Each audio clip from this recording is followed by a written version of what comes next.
The security officer pointed at Yusuf. "Sir, step out of the line. Now." His son Adam looked up at him. Yusuf did not move for 3 seconds. Then he did. And that's when the old man in the corner stood up. Nobody expected what happened next. "Let's go back." The security officer pointed at Yusuf. "Sir, step out of the line. Now." His son Adam looked up at him. Yusuf did not move for 3 seconds. Then he did. And that's when the old man in the corner stood up. Nobody expected what happened next. "Let's go back." It was a Tuesday morning at O'Hare International Airport. Gate C, 7:42 a.m. The security line was long and ordinary, the particular kind of crowd that only airports produce, people of every description moving through the same narrow channel toward the same destination of somewhere else. Yusuf was third in line. Maryam behind him with Hannah.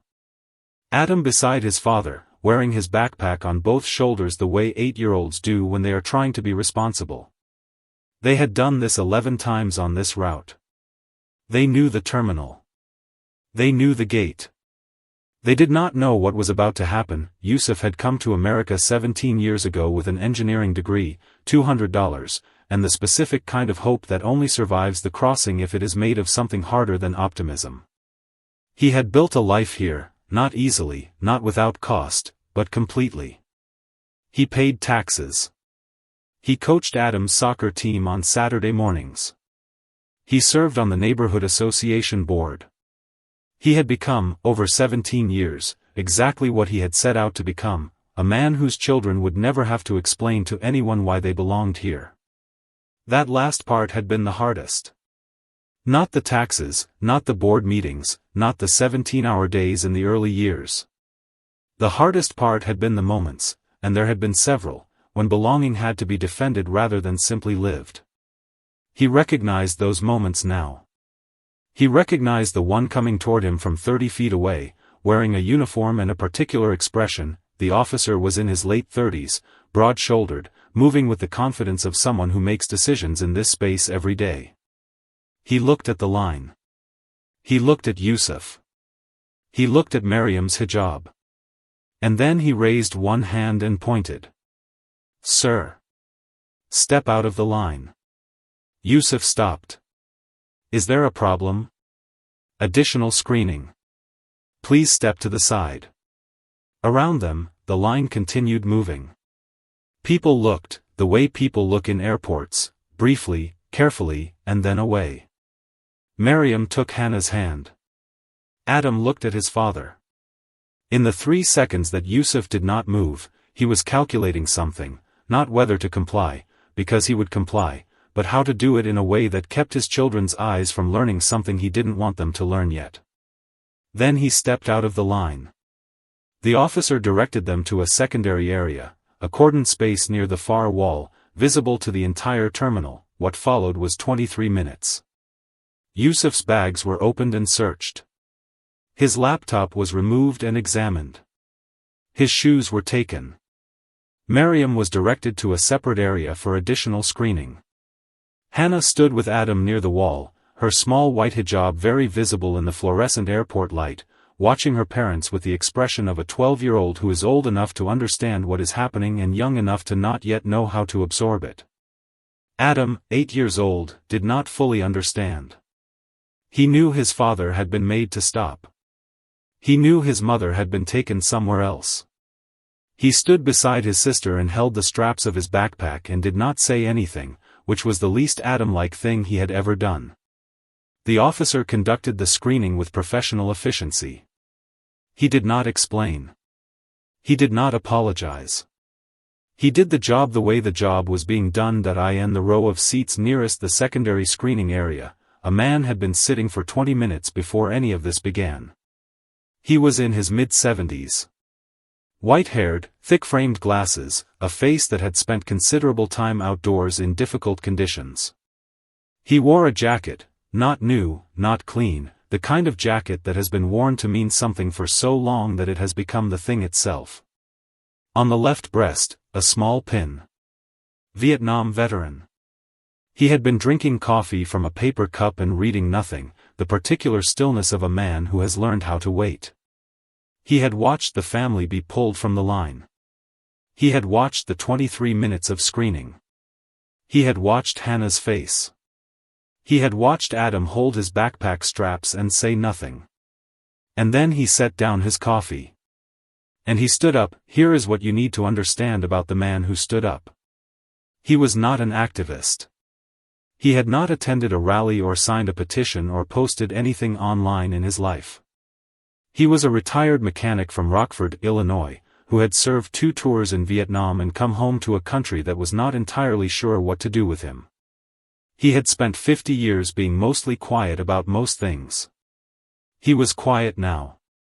He did not raise his voice. He did not make a speech.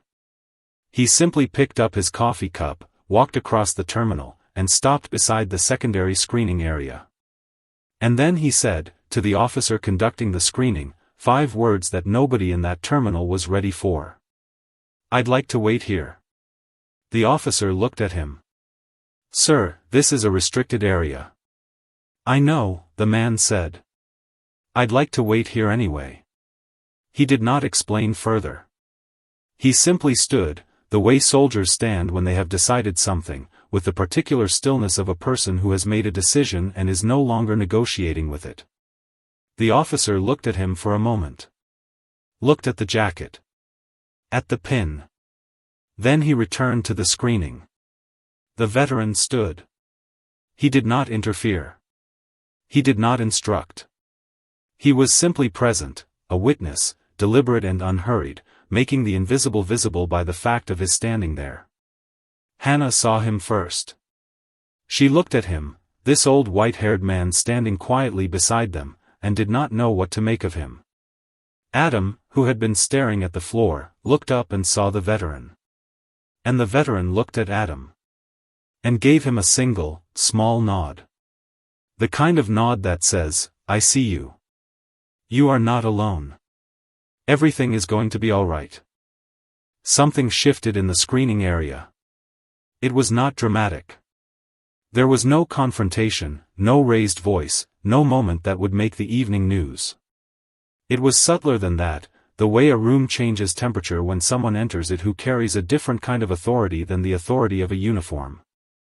The officer finished the screening. He handed Yusuf back his laptop. His shoes. His bags. "You're clear to go," he said. Yusuf put his shoes back on. He looked at the veteran, who was still standing beside them. He did not know what to say. In 17 years, he had learned most of the words he needed. He had not yet learned the word for this. "Thank you," he said finally. The veteran shook his head slightly. "Don't thank me," he said. "This isn't something that needs thanking." He paused. "I just didn't want your kids to think nobody noticed." Adam had been watching the veteran since the nod. With the focused attention of an 8-year-old who has decided someone is important, he had tracked every movement. Now, as the family gathered their bags, Adam walked up to the veteran. Directly, the way 8-year-olds do things, without preamble, without the social hesitation that adults acquire. "Why did you stand there?" he asked. The veteran looked at him. He seemed to consider the question seriously, the way the question deserved. "Because I've been somewhere," he said slowly, "where nobody stood. And I didn't like how that felt. So now I stand." Adam thought about this. "Were you scared?" The veteran almost smiled. "Every time," he said. "That's not the point." Adam looked at him for a moment longer. Then he nodded, with a gravity that was entirely too large for an 8-year-old face, and went back to his father. They found their gate. They sat in the plastic seats of C-14 and ate the sandwiches Miriam had packed and did not say very much. Hannah had her book open but was not reading. Adam was doing the thing he always did with new information, processing it in motion, tapping his foot, rearranging the items in his backpack. Yusuf sat with his coffee and thought about the veteran. About a man who had spent 50 years being mostly quiet about most things and had chosen, on a Tuesday morning in Terminal C, to stand. Not to fight. Not to fix. Simply to stand and be counted as a witness. Yusuf had read once that the opposite of injustice is not justice. The opposite of injustice is witness. Someone who sees, clearly and without looking away, and lets the seeing be known. He had read it and thought it was a beautiful idea. Now he understood it was also a practical one. A man with a paper cup of coffee and a Vietnam veteran's pin had demonstrated it at 7:42 in the morning without saying more than 11 words. There is a kind of courage that does not require a cause. It does not need a movement or a hashtag or a moment of particular inspiration. It requires only the willingness to put down your coffee, stand up from your seat, and be present in a space where someone else is being made to feel that they do not belong. The veteran did not change policy that morning. He did not file a complaint or make a statement or post anything anywhere. He simply stood. And an 8-year-old boy with a backpack on both shoulders looked at him and learned something that no classroom will ever teach as efficiently as a single act at 7:42 in the morning, that courage is not the absence of fear. It is the decision to stand anyway. Even when it costs you nothing. Especially then.